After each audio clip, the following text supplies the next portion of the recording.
Welcome to the HR Empowerment Podcast, where we will uncover strategies and new insights from HR professionals who discuss up-to-date regulations, best practices, and the most pressing topics like diversity and equity, leadership, dealing with difficult situations, and much more that affect your bottom line and business. Thanks for joining us. Hey everybody, welcome back. It's Wendy Sellers, the HR lady, and we are here today with Lindsay Karnick of Onward Psychological Services. Hey Lindsay, welcome back. Thanks, great to be here, you guys. Yeah, absolutely. We got JC here too from upstate New York, probably freezing his butt off a little bit up there. I am. Thank you. Sorry about that. I'm down here in Florida currently wearing shorts, but that will probably end sometime soon for like a couple weeks anyways. Anyway, let's talk about, since we're talking about well-being, I want to continue talking about, therapy benefits and how we should be helping our employees first access them, which we talked about in episode 3, but really even going the next step of overcoming the stigma that humans feel, especially non-younger humans, but depending on your personality style, you might also have the stigma of just saying, hey, there's something wrong with me. So talk to me about that, Lindsay. I think it's helpful to remember that most people have some frame of reference for accepting counsel with a small c, right? And whether people have gotten that in the past from a shaman or the pharmacist or their favorite bartender, most people have some experience with engaging with another human about something that's gone sideways.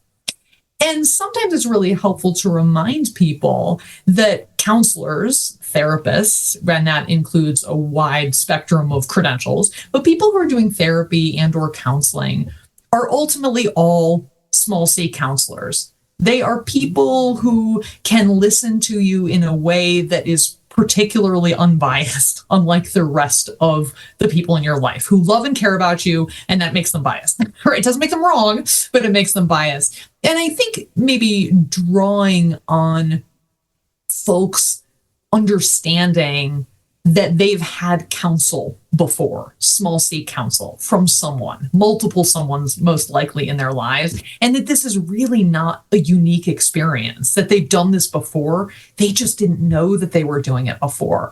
And how could it be helpful to them if they were able to have that same thing in a safer set of conditions, in a set of conditions that no way touch any of the situation, right, that's causing them difficulty because it's in obviously a therapeutic environment where there is a stranger, right, this counselor who adheres to confidentiality and doesn't know any friends and family and all of those good things, and who is also trained to problem solve with you, which could mean a lot of different things.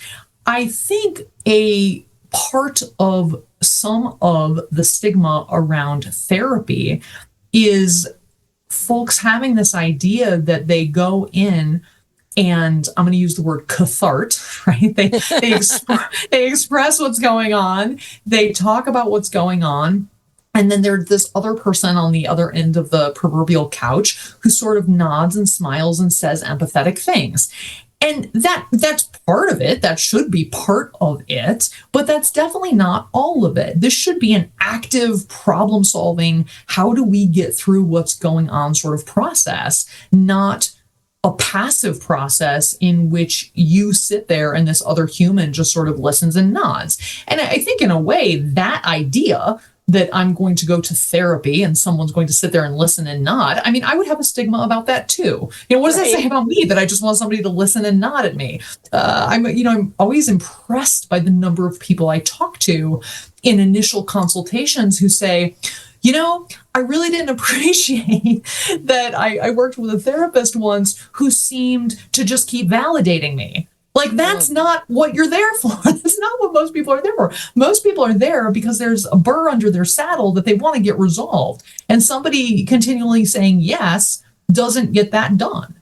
So I think encouraging people to be curious about what counseling and therapy really are about, which is change and forward movement and active participation and a sort of active dialogue and an active dynamic, is really helpful in creating a sense for people that this is a good use of their time.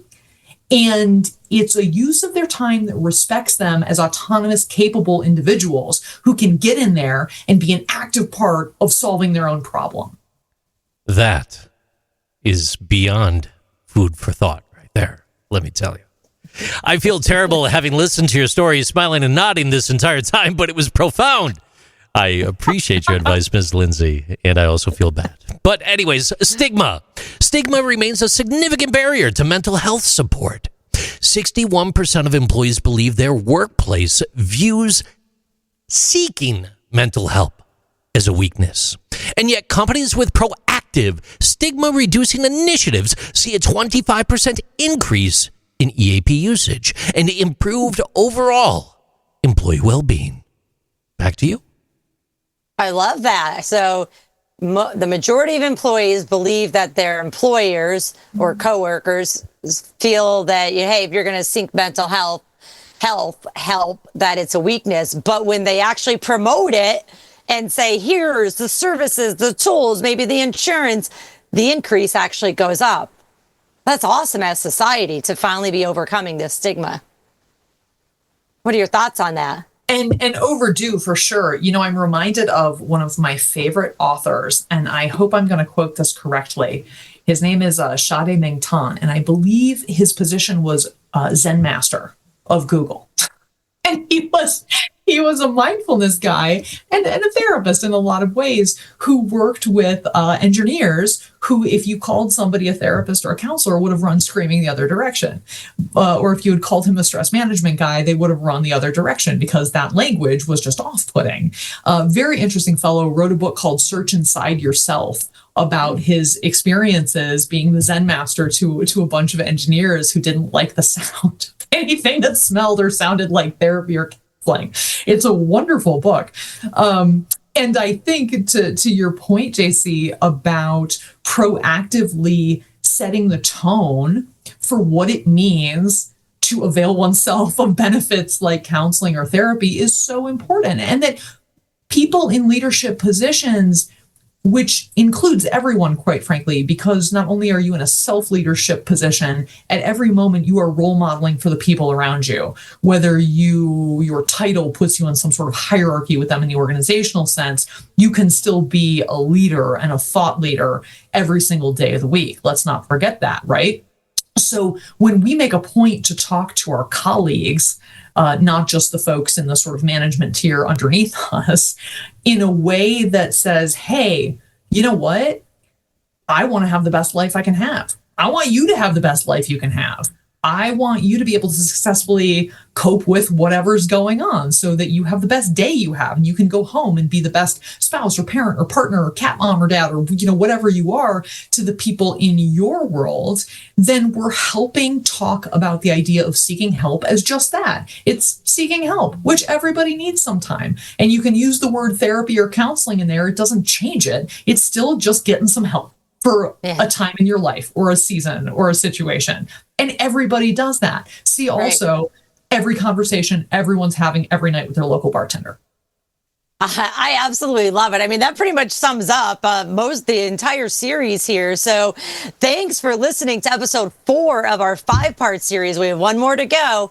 We're talking about supporting employee well-being and why therapy benefits matter. In our final episode, we're going to talk a little bit more about how therapy and specifically how an EAP or EAP-ish benefits supports and drives long-term business success. Thanks for joining us. Take care.